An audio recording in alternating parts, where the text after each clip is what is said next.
आदरणीय साथियों नमस्कार। विधि ज्ञान चर्चा चैनल में आपका स्वागत है, अभिनंदन है।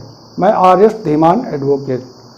साथियों, आज हम जानेंगे उत्तर प्रदेश राजस्व संहिता 2006 भूमि विधि के अंतर्गत धारा 78 आसामी भूमिधर।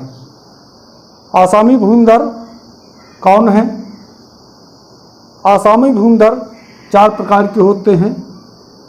जमींदारी उन्मूलन से प्रकाश में आए, जमींदारी विनाश अधिनियम के द्वारा जो प्रकाश में आए। नंबर 2, यदि कोई भूमिधर द्वारा किसी भूमिहीन व्यक्ति को पट्टे पर कुछ सीमा के लिए भूमि दी गई, वो भूमि आसामी भूमिधर। नंबर 3, ग्राम पंचायत या ग्राम पंचायत समिति द्वारा पट्टे पर दी गई भूमि से जो आसामी बने, वो आसामी भूमिधर। और अन्य कारणों से भी आसामी भूमिधर आए। तो हम अब जान लेते हैं कि आसामी भूमिधर के कौन कौन से अधिकार हैं। अधिकार क्या हैं?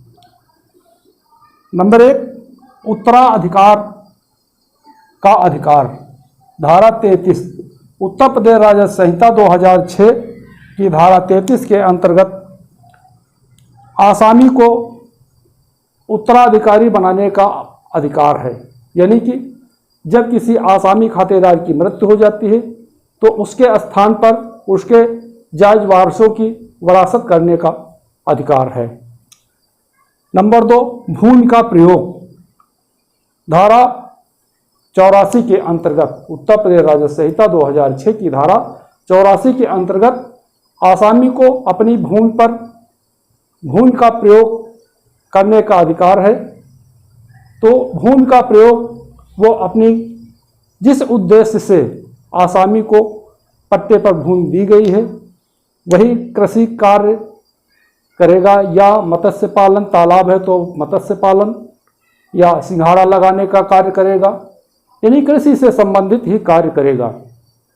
आसामी भूमिधर को आसामी भूमि पर कुछ धारा 80 के भी अधिकार आंशिक रूप से होते हैं। जैसे पशुचर की भूमि है तो आसामी भूमिधर चारा रखने के लिए उस भूमि पर टीन शेड लगाने का अधिकारी होता है, या उस भूमि पर खलिहान बनाने का अधिकारी होता है, खाद के गड्ढे बनाने का अधिकारी होता है, कोल्हू लगाने का अधिकारी होता है। तो कुछ आंशिक रूप से जो है गैर कृषि कार्य करने का भी अधिकारी होता है। उसके बाद नंबर 3, किराए पर देने का अधिकार। उत्तर प्रदेश राजस्व संहिता 2006 की धारा 94 के अंतर्गत यदि कोई आसामी कृषि कार्य या कृषि से संबंधित कोई भी कार्य करने में अक्षम हो जाता है, उसको किसी प्रकार की दुर्घटना में उसको कोई दिक्कत आ जाती है जो कृषि कार्य करने में अक्षम होता है, तो वो अपनी भूमि को किराए पर देने का अधिकारी होता है। और जैसे वो ठीक हो जाता है, कृषि कार्य करने में सक्षम हो जाता है, तो वो पुनः अपनी ज़मीन वापस लेकर कृषि कार्य या जो भी कृषि से संबंधित कार्य हैं करने का अधिकारी होता है। नंबर 4, समर्पण का अधिकार। उत्तर प्रदेश राजस्व संहिता 2006 की धारा 119 में आसामी को अपनी भूमि को समर्पण करने का अधिकार है। समर्पण में ये अपने पूरे खाते का समर्पण कर सकता है, किसी अंश का नहीं। यानी कि जो आसामी को पट्टे पे भूमि दी गई है वो जितनी भूमि पट्टे पर दी गई है संपूर्ण भूमि का समर्पण करने का अधिकारी होता है, उसके किसी भाग का समर्पण नहीं कर सकता है। तो देखते हैं नंबर 5, फसल पेड़ पर अधिकार।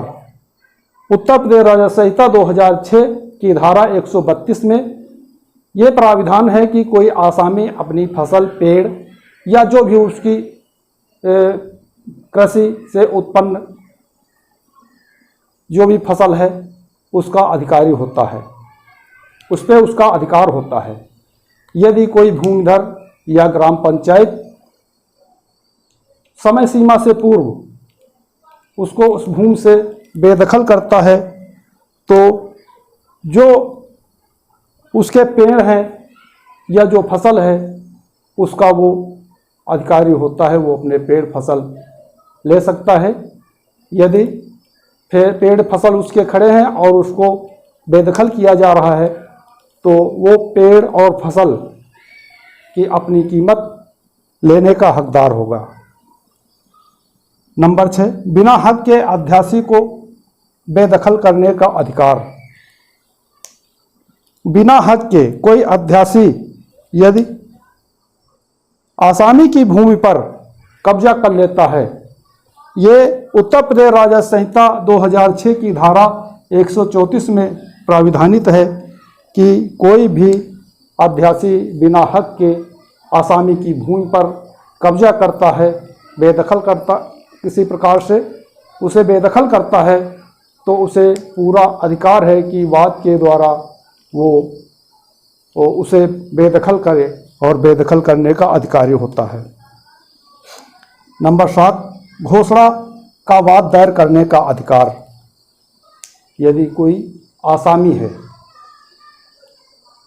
उसको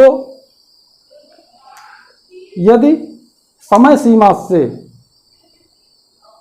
अंतर्गत उसे भूमि से बेदखल नहीं किया गया तो वो धारा 144 के अंतर्गत घोषणात्मक वाद दायर करने का अधिकारी है।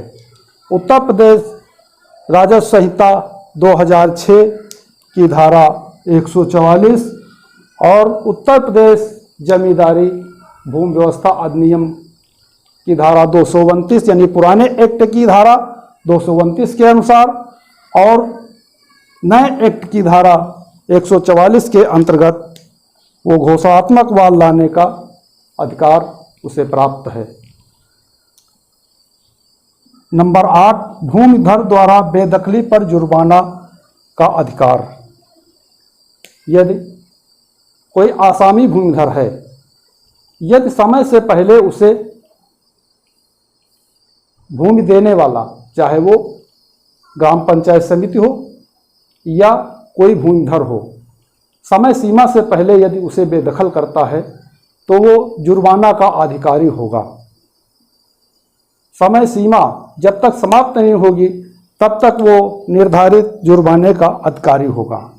उत्तर प्रदेश राजस्व संहिता 2006 की धारा 137 के अंतर्गत यदि कोई उसे बेदखल करता है, कोई भूमिधर या ग्राम पंचायत बेदखल करती है तो जितनी सीमा तक के लिए उसका पट्टा है उस सीमा तक उसे जुर्माना देने का, यानी आसामी को जुर्माना लेने का अधिकार प्राप्त है और ग्राम पंचायत या भूमिधर उसे जुर्माना देगा। नंबर 9, किराया माल गुजारी में छूट हेतु आवेदन करने का अधिकार। उत्तर प्रदेश राजस्व संहिता 2006 की धारा 139, 140, 141 के अंतर्गत ये प्राविधान है कि यदि कोई आसामी अपनी लागान यानी किराया कम कराना चाहता है, छूट चाहता है तो उसके लिए आवेदन करने का उसे पूरा अधिकार है। यदि कोई दैवीय आपदा के कारण उसकी फसल नष्ट होती है, फसल में नुकसान आता है तो आवेदन करके अपना किराया या मालगुजारी रेंट माफ़ करा सकता है या कम करा सकता है। तो उत्तर प्रदेश राजस्व संहिता 2006 की धारा 139, 140, 141 पे उसे छूट प्राप्त करने का अधिकार है, अपनी किराया और अपने रेंट में और अपने जो उसकी लागान है उसमें छूट पाने का अधिकारी है। तो हमने साथियों उत्तर प्रदेश राजस्व संहिता 2006 भूमि विधि के अंतर्गत धारा 78 आसामी भूमिधर। आसामी भूमिधर कौन कौन है ये हमने जाना। आसामी भूमिधर के अधिकार क्या हैं।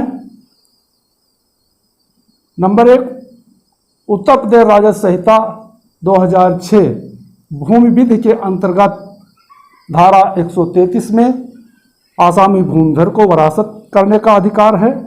नंबर 2, भूमि का प्रयोग जिस उद्देश्य से भूमि ली गई उस उद्देश्य के लिए प्रयोग करने का अधिकार है। नंबर 3, किराए पर देने का अधिकार। कोई भी आसामी अपनी भूमि को अपनी अक्षम दशा में किराए पर दे सकता है।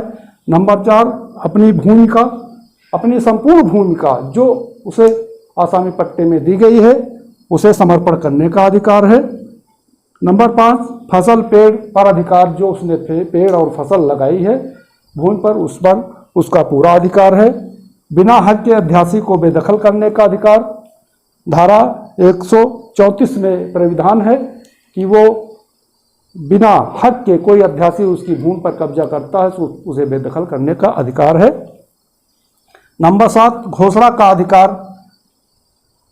धारा 144 के अंतर्गत उसे घोषणा का अधिकार करने का, वाद दायर करने का अधिकार है। नंबर 8, भूमिधर द्वारा बेदखली पर जुर्माना। यदि समय सीमा से पहले कोई भूमिधर या ग्राम पंचायत समिति उसे बेदखल करता है तो उसे जुर्माना लेने का अधिकार है। नंबर 9, अपना किराया, रेंट या लगान कम करने के लिए आवेदन करने का उसे पूरा अधिकार है। तो साथियों हमें पूरा विश्वास है कि आप उत्तर प्रदेश राजस्व संहिता 2006 की धारा 78 के संबंध में समझ गए होंगे कि आसामी कौन है, कितने प्रकार के होते हैं, उनके क्या अधिकार हैं। तो साथियों हमारे चैनल को सब्सक्राइब कर लीजिए, वीडियो को लाइक कर लीजिए। आज के वीडियो में बस इतना ही। अगले वीडियो तक के लिए नमस्कार।